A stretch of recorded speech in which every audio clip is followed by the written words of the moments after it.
What's up, everybody? Welcome to Flames Reaction Channel. So today's video, I'm getting ready to react Young Buck. So with that being said, make sure you hit that like, comment, and that subscribe button, and let's go ahead and dig into this video and check out Young Buck and some of his greatest moments of hip hop.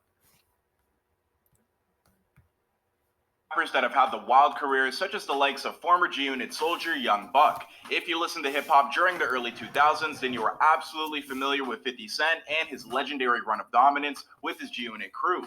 Each member led their own unique career, and so did Young Buck. Between the southern drawl mixed with a hardcore East Coast vibe, Buck gave us some timeless music and was one of the most unique standout members of G-Unit with one of the wildest stories. Young Buck's story is one filled with hardship and resilience, and of course, like any other former G-Unit member, all types of beef with 50 Cent, from taped phone conversations to award show stabbings to suggesting Buck was having relations with a transgendered woman. 50 and Buck's feud runs deep, and we're just going to break down how deep that is on this brand new edition of Where Are They Now?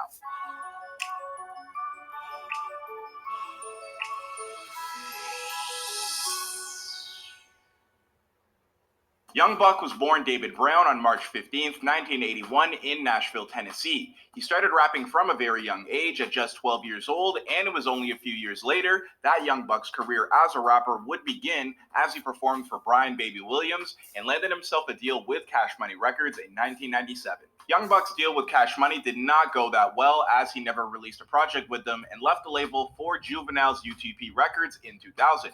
Buck released two albums under the label titled Born to Be a Thug and The Compilation. These projects didn't generate too much of a buzz, and with not a whole lot to show for his efforts so far, Young Buck bet on himself, and timing would look to be on his side as Buck then landed the opportunity that would forever change his life. On the East Coast, a rapper by the name of 50 Cent was taking the world by storm with his debut classic album Get Rich or Die Trying, along with his G-Unit crew comprised of himself, Lloyd Banks, and Tony Yayo.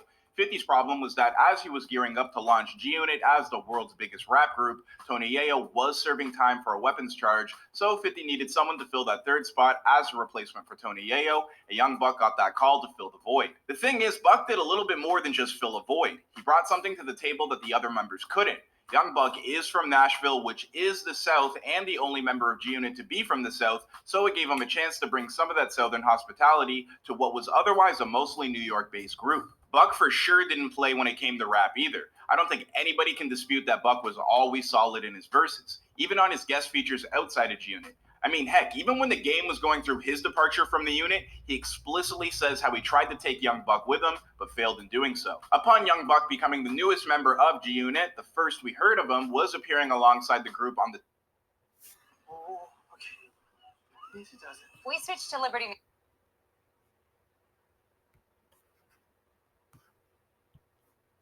The 2003 G-Unit group album Beg for Mercy, delivering some standout verses. Once G-Unit had been established as a force to be reckoned with, each member started releasing their solo efforts to much success and critical acclaim. Only a few weeks after Lloyd Banks dropped his classic The Hunger for More project, Young Buck dropped his debut album, Straight Outta Cashville. Now, even if you're Young Buck's #1 hater, you just can't deny how great this album truly is. As a consistent body of work, this project also spawned the hit singles Let Me In, Shorty Wanna Ride, and the infamous Stomp. Stomp for sure has one of the most interesting stories and cases in hip-hop history as far as beefs, remixes, and guest features go. The song originally featured T.I., Ludacris, and The Game. However, this song became a jumping-off point for a beef between Ludacris and T.I., as Tip and Luda were literally dissing each other while appearing on the same song, which I'm not sure has ever happened before or since this song came out. The story goes that T.I. recorded his verse first and drops that line, "Me getting beat down, that's Ludacris." And when it came time for Luda to record his verse, he took T.I.'s as a direct shot at himself, so Luda really pulled no punches in his verse as he clearly goes at T.I. and caps off his verse with that classic line, "Please stay off the TIP of my dick." One of the most interesting cases of hip-hop beef, where we saw two artists dissing each other while appearing on the same song.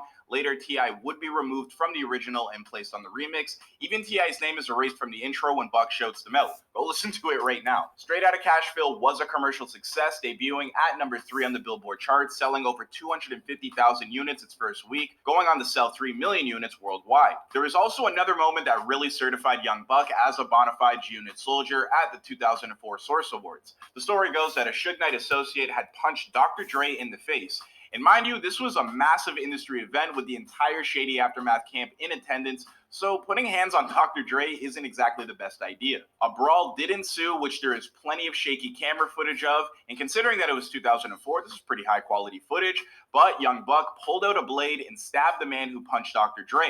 Santa Monica police were able to identify Young Buck through the footage, and he was arrested. However, a deal was struck in 2005 that saw Buck avoid trial. But if there's anything that this incident did prove, it was that Young Buck was a rider. At this point, G-Unit was the biggest thing in hip-hop, as 50 Cent really established a run of dominance, and it felt like everywhere you would go, you would see or hear about G-Unit. Young Buck's career was up.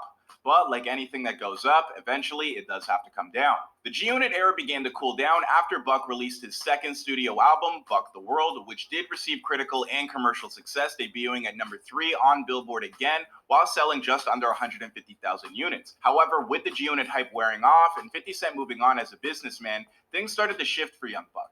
In April of 2008, during an interview at Hot 97, 50 Cent kicked Young Buck out of G-Unit as a solo artist, despite being contractually obligated to still release music for G-Unit Records. 50 cited Buck making wild public statements and missing recording sessions with the group due to his drug abuse. A few months later, this was followed up with the second G-Unit group project, Terminate On Sight, which very clearly showed Buck as a featured artist on a couple of songs, which made it abundantly clear that there was something going on between Young Buck and the group. Or was it just his relationship with 50? Because what happened next really showed what type of relationship that Buck and 50 had. After Young Buck had released a diss track going at 50 and the group, 50 had put out a taped phone conversation between him and Young Buck, where Buck breaks down crying, basically admitting that he was wildin', asking 50 for another chance. The taped conversation was a pretty big blow to Young Buck's credibility, as when you're known to be a member of one of the biggest gangster rap groups of all time, people aren't exactly sympathetic to hearing you break down in tears. I don't know what to do. It seems like once I discard you, it's hard to heal your wound. Young Buck did respond to this with an appropriately titled The Taped Conversation, continuing to go at 50 and giving his side about the private conversation they had that was made public. And honestly, to Buck's credit, the song wasn't bad. But for the next few years, we did not hear too much from Young Buck. In February of 2014, Tony Yayo claimed that G-Unit had broken up and that he was no longer friends with 50. This led to 50 responding in an interview a few months later, Yayo's comments saying that due to the group's inner turmoil, G-Unit had been dismantled. So just as it seemed like G-Unit was officially over, on June 1st of that same year, the group reunited on stage at Summer Jam with all the original members, and Young Buck really did look happy to be sharing the stage with his old group. This reunion was followed up with multiple EPs, remixes, and music videos. However, these releases did not receive the same attention and acclaim as their previous work. In 2018, a transgendered woman came forward claiming to be Young Buck's secret lover. Buck denied the allegations despite more reports coming out. And I'm not even here to suggest that that's a bad thing if Buck was seriously caught up with all of that, but a guy like 50 Cent will only add fuel to the fire, and he trolled the hell out of Young Buck, commenting on the situation by saying, "SMH, why didn't he just say he was gay? There is nothing wrong with it, Buck, but you can't be putting your hands on no woman because she keep catching you." Buck said in a later interview that he was catfished by a transgendered woman but didn't actually have a relationship with her. As for what the relationship between 50 and Buck is like now, it's actually kind of hard to exactly say. 50 is going after him in court, saying that Young Buck's still contractually obligated and owes him either 2 albums or $250,000 from his previous contract with G-Unit. However, Young Buck did come forward March of 2021, stating that the whole feud between him and 50 was all for show and that they really were cool the whole time. However, in a since-deleted post, 50 has claimed this whole all-for-show claim is false and called Buck an impulsive liar. He has since stated that he wishes to forget that G-Unit ever happened. Will we ever see Young Buck get out of his contract with G-Unit and release new music? Will there ever be a genuine G-Unit reunion? I mean, it's hard to tell with a guy like 50 Cent, but despite the issues between him and Young Buck, it is certain that Buck did have a great hip-hop career and gave us hits that we still bump today. My name is Clyde Smith, and if you enjoyed this look at the recent history of Young Buck, then please... All right, y'all, that's it for this video. I'm out. Peace.